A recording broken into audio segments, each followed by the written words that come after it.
पर विनोद तावड़े को उत्तर प्रदेश का प्रभारी बनाया गया है। इस वक्त की बड़ी खबर, विनोद तावड़े को उत्तर प्रदेश का प्रभारी बनाया गया है। अगले साल उत्तर प्रदेश में विधानसभा चुनाव होने उससे पहले ये बड़ी खबर, विनोद तावड़े को उत्तर प्रदेश का प्रभारी बनाया गया है। विनोद तावड़े कल ही बीजेपी की नितिन नवीन की नई टीम में उनको एक बार फिर से बीजेपी के राष्ट्रीय महामंत्री के तौर पर उनकी नियुक्ति हुई थी। पिछली टीम में भी, जेपी नड्डा की टीम में भी वे बीजेपी के राष्ट्रीय महामंत्री थे।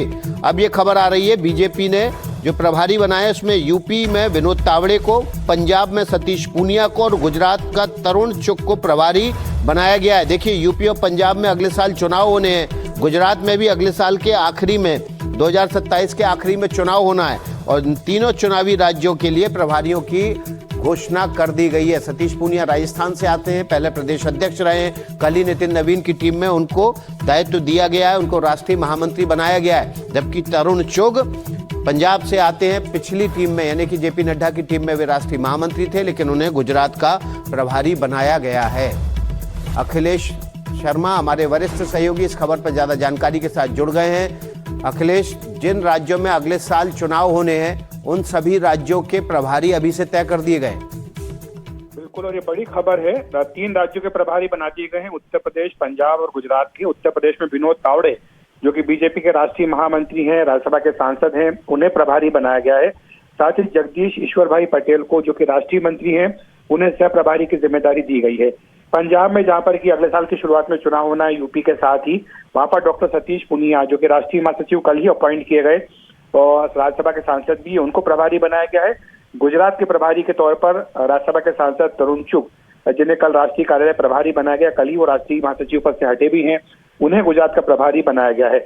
ये भी कहा गया है कि नियुक्तियां तत्काल प्रभाव से लागू की जाएंगी और साथ ही अन्य सभी प्रदेश प्रभारियों की नियुक्ति समय के अनुसार की जाएगी। तब तक जो वर्तमान में प्रभारी व्यवस्था है वो जारी रहेगी। तो ये बड़ी खबर इस लिहाज से कि बीजेपी ने 3 चुनावी राज्यों में अपने प्रभारियों की नियुक्ति कर दी है और आपको बताएं कि जो इलेक्शन इंचार्ज हैं वो भी इसके साथ बनाए जाएंगे इन तीनों राज्यों के लिए। और बड़ी बात यह भी है कि विनोद तावड़े, जिनके कंधों पर बीजेपी ने बिहार की जिम्मेदारी दी थी, अब उनको यूपी का प्रभार सौंपा गया है। हालांकि अनौपचारिक रूप से कुछ समय से विनोद तावड़े यूपी का कामकाज देख रहे थे। पंकज चौधरी की जो टीम आई है उसको बनाने में भी विनोद तावड़े ने बड़ी भूमिका निभाई थी और अब खुलकर के उनको जिम्मेदारी देने का फैसला पार्टी ने कर लिया है। जी हाँ, बिल्कुल। देखिए, और एक बार फिर से जो अखिलेश शर्मा ने हमें सूची भेजी है जो बीजेपी ने जारी की है वो आपके सामने रख देते हैं। देखिए, नितिन नवीन ने, बीजेपी के राष्ट्रीय अध्यक्ष ने निम्नलिखित नियुक्तियों को सहमति दी है। उत्तर प्रदेश में प्रभारी बनाया गया विनोद तावड़े को राष्ट्रीय महामंत्री, संसद, राज्यसभा और सह प्रभारी बनाए गए जगदीश ईश्वर भाई पटेल, गुजरात से आते राष्ट्रीय मंत्री हैं ये नितिन नवीन की टीम में। पंजाब के प्रभारी बनाया गया डॉक्टर सतीश पूनिया को, राजस्थान से आते हैं, पहले राजस्थान के प्रदेश अध्यक्ष रह चुके हैं, फिलहाल सांसद हैं राज्यसभा के और राष्ट्रीय महामंत्री की जिम्मेदारी कल ही इनको मिली है। जबकि गुजरात का प्रभारी बनाया गया तरुण चुग को, जो कि राष्ट्रीय कार्यालय प्रभारी हैं और सांसद हैं राज्यसभा के। लेकिन अखिलेश, एक बड़ा सवाल ये है कि इन सभी राज्यों में, जो चुनावी राज्य, वहां प्रभारी तो तय कर दिए गए, लेकिन अभी चुनाव प्रभारी की घोषणा बाद में की जाएगी जिसकी जिम्मेदारी सिर्फ उस राज्य में चुनाव लड़ाना होगा। बिल्कुल, आप सही कह रहे हैं विकास, आप भी बहुत अच्छे से समझते हैं, बीजेपी को रिपोर्ट करते हैं। आप जानते हैं कि जो प्रभारी होते हैं, जो सह प्रभारी होते हैं, संगठन की ओर से नियुक्त किए जाते हैं, जो कि तमाम संगठन के फैसलों पर नजर रखते हैं, जिसमें कि संगठन के जुड़े हुए नियुक्तियां हो या कार्यक्रम हो या कार्यकारिणी का गठन हो, उनकी बैठक हो, कोर ग्रुप की बैठक हो, इस सब के बारे में उनमें उनकी शिरकत होती है।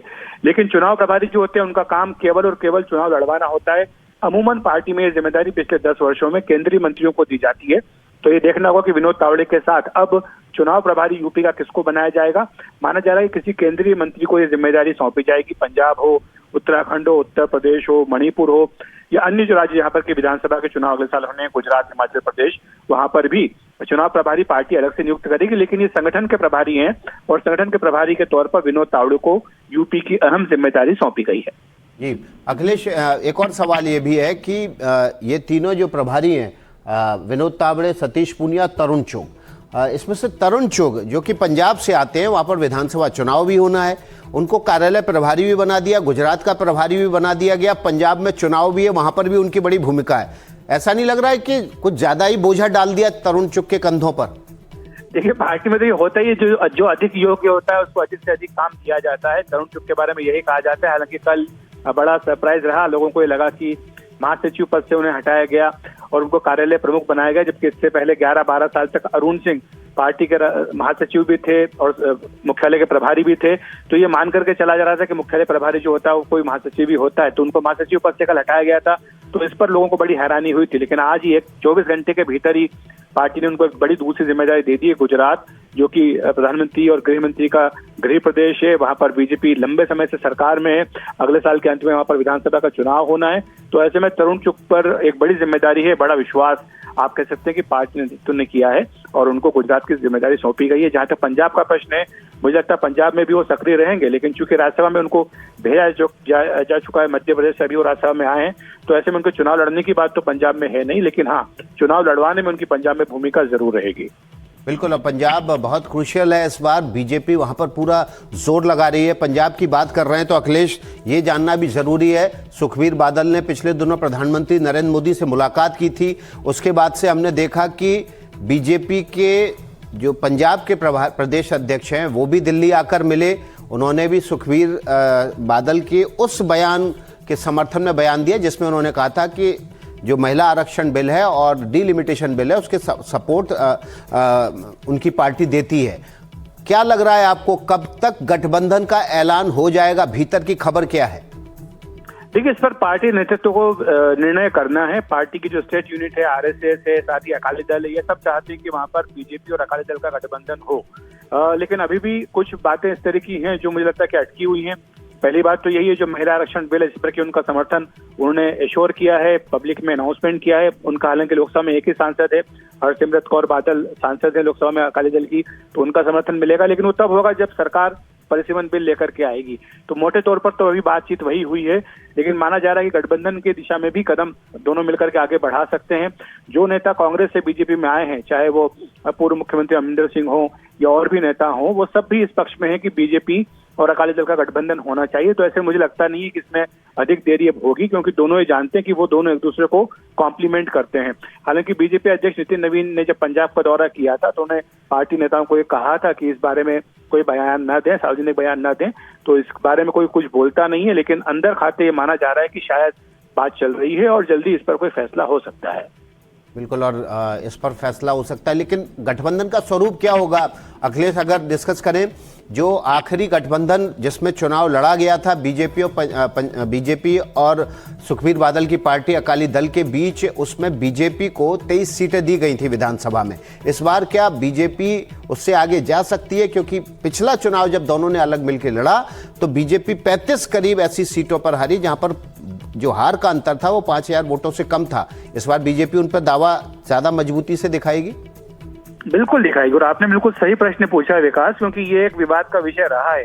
केंद्रीय पेट्रोलियम मंत्री हरदीप सिंह पुरी, उन्होंने बयान दिया था कि अगर बीजेपी अकाली का होता है तो बीजेपी बड़े भाई की भूमिका में रहेगी। तो ये एक प्रश्न रहेगा कि क्या बीजेपी हमेशा की तरह छोटे भाई यानी जो 20, 22, 25 सीटें लड़ती आई है उसी भूमिका में रहेगी, या इस बार अधिक सीटों पर चुनाव लड़ेगी? लेकिन बीजेपी नेताओं का ये कहना है कि पार्टी कोशिश करेगी कि अधिक सीटों पर लड़े। बीच में रोकेंगे, सतीश पूनिया हमारे साथ जुड़ गए हैं, जो कि फोन लाइन पर हमारे साथ जुड़े हुए हैं, जिनको हाल ही में ये बड़ी जिम्मेदारी दी गई है। सतीश पूनिया जी, आपका बहुत बहुत स्वागत है एनडीटीवी पर। सबसे पहले तो आपको महामंत्री बनने के लिए बधाई, फिर आपको ये प्रभारी बनने के लिए बधाई।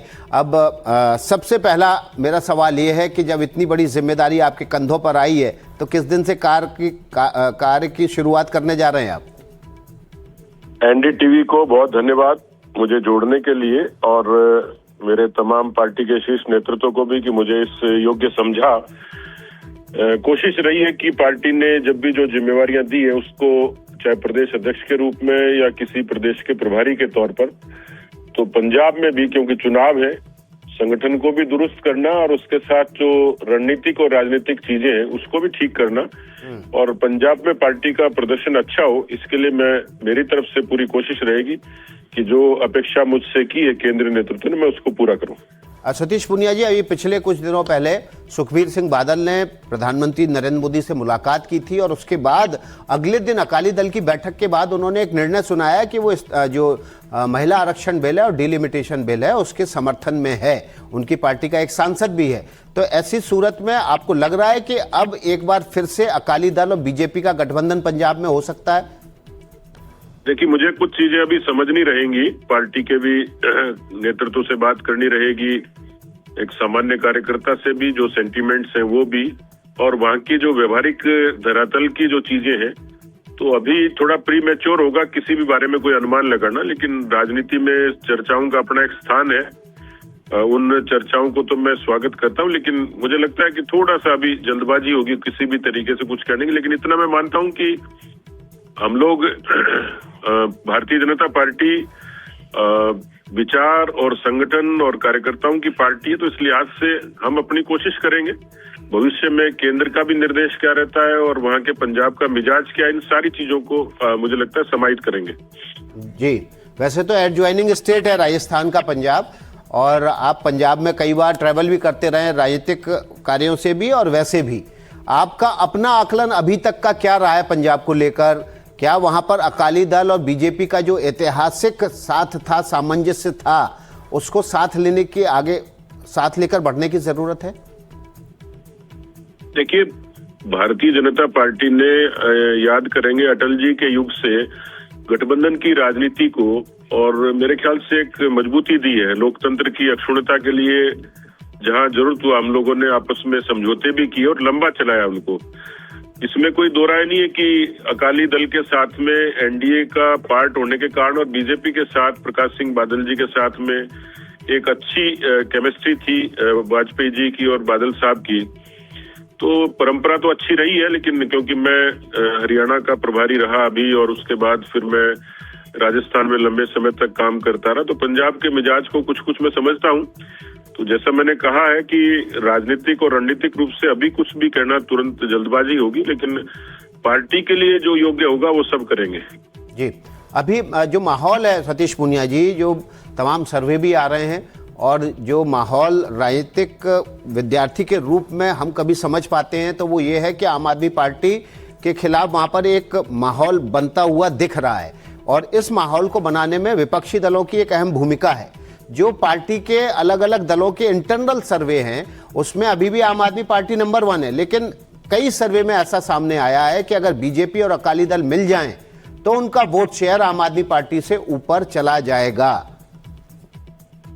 देखिए, बीजेपी मिथक को तोड़ने का काम करती है, और ये चीजें हरियाणा में भी लोग कहते थे पहली बार नहीं आएगी, दूसरी बार नहीं आएगी, तीसरी बार आई। दिल्ली के अंदर भी लोग यही कहते थे कि आम आदमी के वजूद को तोड़ना मुश्किल है, लेकिन दिल्ली की जनता के सामने आम आदमी पार्टी बेनकाब हुई। ऐसा पंजाब में भी हुआ है। पंजाब की जनता आम आदमी के शासन से पूरे तरीके से त्रस्त है। कानून व्यवस्था, नशा, जो चीजें हुई है, अराजकता, तो पंजाब की जनता में एक तरीके की अंडर करंट है आम आदमी के खिलाफ। एंटी इनकम्बेंसी तो है ही। तो मैं समझता हूं कि हम सारे ही पक्षों को गौर करके इसमें हमारी जो आने वाले समय में जो रणनीति होगी, कोशिश ये रहेगी कि भारतीय जनता पार्टी वहां एक अच्छी संख्या में मेजोरिटी हासिल करे। और ये खैर अभी चर्चा और कुछ चिंतन की आवश्यकता है कि परिस्थितियां क्या बनती हैं, लेकिन अभी हमारी कोशिश रहेगी कि हम एक अच्छे मैंडेट के साथ में पंजाब में हमारी उपस्थिति हो। चलिए, बहुत बहुत शुक्रिया सतीश पूनिया जी आपको। भविष्य के लिए एनडीटीवी की तरफ से आपको ढेर सारी शुभकामनाएं।